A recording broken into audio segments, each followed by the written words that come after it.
नमस्कार दोस्तों, आज हम देखेंगे कि हमारे यहाँ जितने भी देवी देवता बनाए गए हैं या जो भगवान की कल्पना की गई है वो उसके बारे में अंधविश्वास और पाखंड जितना भी फैला हुआ है ब्राह्मणवाद के द्वारा, ब्राह्मण धर्म के द्वारा। दोस्तों, आज हम इसी विषय पर जानकारी लेते हैं। दोस्तों आइए, आपका स्वागत है, सुनिएगा। ब्राह्मणी लोगों के एक भी ऐसी देवी देवता का नाम बताइए जिसने मनुष्य जाति के हित के लिए कोई भी आविष्कार किया हो। बताइए आप, कोई भी आविष्कार किया हो ऐसे किसी देवी देवता का नाम बताइए। पृथ्वी पर सभी आविष्कार मनुष्यों द्वारा किए गए हैं, यह आप और हम सब अच्छी तरह जानते हैं।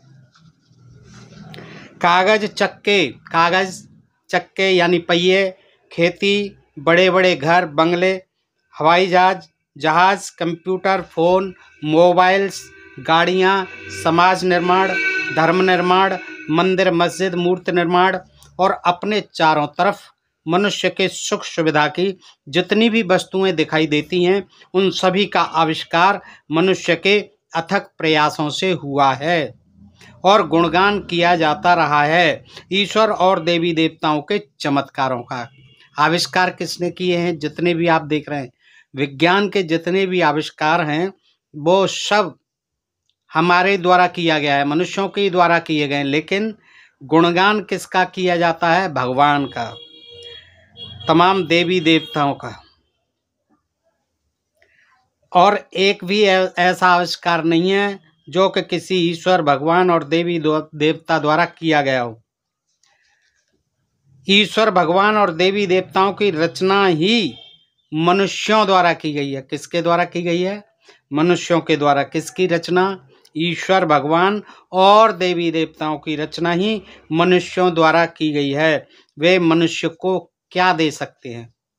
इसकी पुष्टि इस कथन से भी होती है कि मनुष्य के अलावा दुनिया का एक भी प्राणी भगवान और देवी देवताओं को नहीं मानता। जितने भी भारत में जानवर रहे हैं वे देवी देवता और भगवानों की सवारी के लिए प्रयोग किए गए हैं। आपने देखा होगा कि किसी देवता की कोई सवारी, जैसे दुर्गा को सिंह पर सवार, गरुड़ जो है विष्णु जी की सवारी, और सरस्वती की हंस सवारी, और कार्तिकेय की मोर सवारी, गणेश की चूहा सवारी, तमाम जो इंद्र का ऐरावत हाथी सवारी। इसी तरह से तमाम जो है इनके पशु और पक्षी जो है वाहन बना दिए गए। इन पर एक जो है कार या कोई ऐसा यान, विमान कुछ नहीं बन पाया। दोस्तों, जहाँ मनुष्य की पहुँच नहीं रही है वहाँ कोई भी मंदिर, मस्जिद या चर्च नहीं मिला है। यदि संपूर्ण सृष्टि का कोई रचयिता होता तो उसको संपूर्ण संसार में जाना जाता, संपूर्ण सौर मंडल में उनके पूजा स्थल होते, परंतु अलग अलग जगहों पर अलग अलग देवता और भगवानों की मनुष्यों द्वारा काल्पनिक रचना की हुई है। आपको जैसी कल्पना सूझी वैसे ही भगवान और देवी देवताओं की रचना कर डाली। दुनिया में अनेक धर्म, पंथ और उनके अपने अपने देवता हैं। दिन प्रतिदिन नए नए भगवान और उनकी नई नई प्रार्थनाएं तैयार हो रही हैं। दुनिया में देवताओं के अलग अलग आकार और उनको प्रसन्न करने के लिए अलग अलग पूजाओं का निर्माण किया गया है। अभी तक किसी भी मनुष्य के पास भगवान मिलने का प्रमाण नहीं है कि किसी ने आज तक देखा हो, कभी देखा हो, ऐसा कोई प्रमाण नहीं है। भगवान को मानने वाले भी और नहीं मानने वाले भी एक जैसी जिंदगी जीते, एक समान जिंदगी जीते। जैसे वो जीते हैं जैसे वो जीते हैं, जो भगवान को मानते हैं, जो नहीं मानते हैं, दोनों ही एक समान जिंदगी जीते हैं। भगवान किसी का भी न तो भला करता है न बुरा कर सकता है। यदि ऐसा कोई भगवान होता तो सबसे पहले भ्रष्टाचार, अन्याय, चोरी, बलात्कार, आतंकवाद, अराजकता और ऊंच नीच पर रोक लगाता। परंतु हजारों वर्षों से पूरी पृथ्वी करोड़ों लोगों के खून और मानवताहीन अत्याचारों से रंगी और पटी पड़ी है। हजारों वर्षों से बच्चियों की भ्रूण हत्या होती आ रही है। गरीब और असहाय लोगों पर अत्याचार होते आ रहे हैं। मासूम बच्चों पर गोलियां दागी जा रही हैं। तथा कथित धार्मिक स्थलों पर नारियों की इज्जत लूटी जा रही है। यदि कोई ऐसा भगवान होता तो उसको ये अत्याचार अवश्य दिखाई देते, और दिखाई देते तो ऐसे अत्याचारों को आकर अवश्य रोकता, लेकिन ऐसा होता नहीं है। इससे ये सिद्ध होता है कि दुनिया में कहीं भगवान या ईश्वर नाम की कोई वस्तु नहीं है। उसी भगवान के मंदिर मस्जिद तोड़े जा रहे हैं, उसकी ही संतान को दूसरी संतानों द्वारा गुलाम बनाकर अत्याचार ढाए जा रहे हैं। यदि ऐसा कोई भगवान होता तो वह इन सब बुरे कृत्यों से मानव जाति की रक्षा अवश्य करता। भगवानों और देवी देवताओं के नाम पर ब्राह्मणी लोगों द्वारा अपने स्वार्थ हेतु दुकानदारी चलाई जा रही है, और इस दुकानदारी के माध्यम से संपूर्ण भारत में ऊंच नीच, छुआछूत और पाखंड का जाल बिछाया हुआ है, और इस जाल के माध्यम से भारतीय लोगों का शोषण दिन और रात किया जाता है। मंदिर के अंदर कुत्ता आता है और भगवान पर मूत कर चला जाता है। ये कुत्ते की पूंछ भी नहीं उखाड़ पाते हैं, और बचाव में कहते हैं, क्या संतान अपने पिता के ऊपर मूत्र त्याग नहीं कर सकती? अगर एक दलित इंसान इनके भगवान के पास से गुजर भी जाए तो वह भगवान अपवित्र हो जाता है। ये उसके ऊपर लाठी डंडे लेकर चढ़ जाते हैं।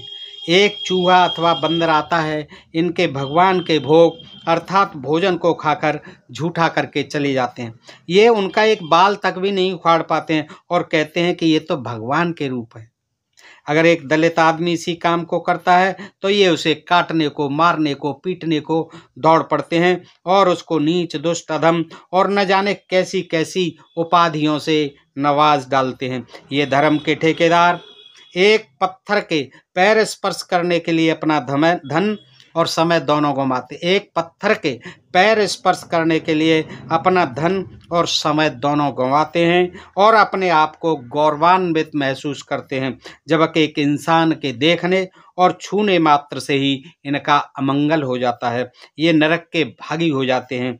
ये धर्म के ठेकेदार पशुओं के साथ बिस्तर साझा करते हैं, लेकिन इंसानों के साथ बैठना भी साझा नहीं करते। ये जानवरों को माँ बाप कह सकते हैं, लेकिन इंसान को इंसान नहीं कह सकते। ये पत्थरों पर घी और दूध की नदियां बहा सकते हैं, लेकिन भूखे नंगे इंसानों को दुत्कार कर भगा देते हैं। ये दूसरों से कहते हैं, क्रोध मनुष्य का सबसे बड़ा दुश्मन है, क्रोध मत करो, लेकिन ये खुद क्रोध की जिंदा तस्वीर होते हैं। क्रोध तो इनकी नाक पर रखा होता है। किसी ने कुछ विपरीत विचार रखे नहीं कि सांप की तरह जीभ लपलपाने लगते हैं। ये दूसरों को उपदेश देते हैं, मोह माया का त्याग करो, लेकिन खुद इस चक्कर में लगे रहते हैं किस तरह से मूर्ख बनाकर बेवकूफ़ों से धन ऐंठा जाए। वे कहते हैं सादा जीवन उच्च विचार, लेकिन खुद आलीशान आश्रमों और बंगलों में रहते हैं, वातानुकूलित गाड़ियों में चलते हैं। अब आप सोचो कि इनसे बड़ा धूर्त और पाखंडी क्या कोई और हो सकता है? इनकी संस्कृति झूठ की, लूट की, जातवाद की, विषमता की, भेदभाव की, शोषण की, ऊंच नीच की, देवतावाद की, अवतारवाद की, श्रद्धा से खेलने की, बेबस देवदासियों की, धर्मस्थलों में लूट की, गुरु घंटालों की अश्लीलता की, नंगे नाच गाने की, नंगे बाबाओं की, काम वासनाओं की, बलात्कारियों की, मूर्ख और अय्यासी बाबाओं और अम्माओं की, अंधश्रद्धा की, अनैतिक संबंधों की, प्रदूषण फैलाने वाले त्योहारों की, अश्लील कृत्य की, मदरा पान की, गांजे के नशे की, खोपड़ी में दारू पीने की, पत्थर पर दूध बहाने की, भोग के नाम पर अन्न को जाया करने की, भूखे को भूखे मारने की, मृतक को पानी पिलाने की, जीवित को प्यासे मारने की, पापी मन को पानी से धोने की, रंगीलों की, बहुपत्नीत्व की, स्त्री को दासी बनाने की, स्त्री शोषण की, पत्नी को जुए में दाव पर लगाने की, दहेज की, बेटी को जन्म से पहले ही मारने की, चमत्कारों की, लाचारों को लाचार बनाने की, बेबस को और बेबस बनाने की, निर्धनों को और निर्धन बनाने की, धनवानों को और धनवान बनाने की संस्कृति रही है। दोस्तों देखिए कितने ये जो समसामयिक विचार हैं, कितने प्रासंगिक हैं ये विचार, कितनी गहरी जानकारी है इन सब के बारे में, भगवान, देवी देवता, अंधविश्वास, पाखंड, जातवाद और ये मिथ्या जो इनकी संस्कृति है, उसके लिए कितना जो है विस्तृत रूप से वर्णन किया गया है। हम हिंदू नहीं हैं और इसके लेखक हैं सुमेध जग्रवाल जी। दोस्तों थोड़ा सा और है, सुन लें। तो जो बताया कि ये संस्कृति जो है किस किस चीज़ की है, तो क्या ऐसी संस्कृति से आदर्श समाज का निर्माण हो सकता है? बताइए। ऐसी संस्कृति से जो काम वासना की है, गुरु घंटालों की है, धर्मस्थलों में लूट की है, देवदासियों की है, बेबस है, श्रद्धा से खेलने की है, अश्लीलता की, नंगे नाच गाने की और बलात्कारियों की, मूर्ख और अय्यासी बाबाओं और अम्माओं की, अंधश्रद्धा की, अनैतिक संबंधों की, प्रदूषण फैलाने वाले त्योहारों की, अश्लील कृत्य की, मदिरापान की, गांजे के नशे की, खोपड़ी में दारू पीने की, पत्थर पर दूध बहाने की, भोग के नाम पर अन्न को जाया करने की, भूखे को भूखे मारने की, मृतक को पानी पिलाने की, जीवित को प्यासे मारने की, पापी मन को पानी से धोने की, बहुपत्नीत्व की, स्त्री को दासी बनाने की और शोषण की, पत्नी को जुए में दांव पर लगाने की, दहेज की, बेटी को जन्म से पहले ही मारने की, एक एक जो है दोस्तों बिल्कुल इस संस्कृति के, जिसका कि बहुत बड़ा डींग मारा जाता है, बहुत तारीफ की जाती है कि हाँ हमारी जैसी संस्कृति तो इस दुनिया में, विश्व में कहीं नहीं है। तो ये जो है एक एक शब्द आप देख लें, एक एक वाक्य जो है ये बिल्कुल फिट बैठता है कि चमत्कारों की, लाचारों को लाचार बनाने की, बेबस को और बेबस बनाने की, निर्धनों को और निर्धन बनाने की, अशिक्षित बनाने की और धनवान बनाने की संस्कृति रही है, धनवानों को और धनवान बनाने की संस्कृति रही है। देखिए एक एक अल्फाज जो है, एक एक शब्द जो है, एक एक वाक्य जो है, ये बिल्कुल फिट बैठता है हमारी संस्कृति पे दोस्तों, जिसे हमारी संस्कृति को बड़ा महान बताया जाता है उस संस्कृति पे।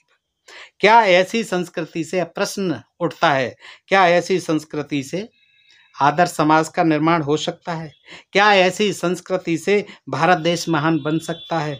क्या ऐसी संस्कृति में वैज्ञानिक दृष्टिकोण जीवित रह सकता है? क्या ऐसी संस्कृति से समाज में समता, ममता और मानवता का वातावरण स्थापित हो सकता है? ऐसी घटिया संस्कृति भारतीय लोगों की कभी भी नहीं रही है। इसलिए एक भारतीय अछूत दलित मूल निवासी कुछ भी हो सकता है, परंतु एक हिंदू नहीं हो सकता।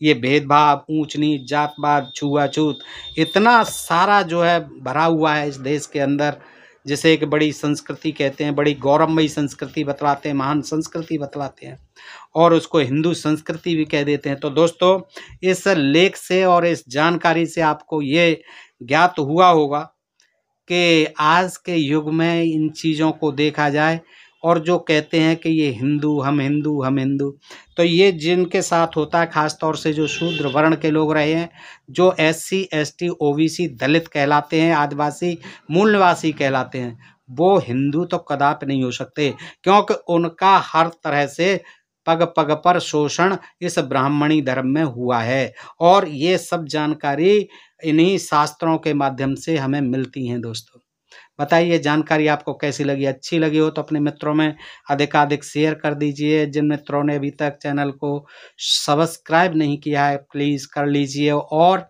फिर मिलते हैं ऐसी जानकारी के साथ अगले वीडियो में। तब तक आप सब मित्रों का हृदय से आभार, नमस्कार, जय भीम, जय भारत, नमो बुद्धाय।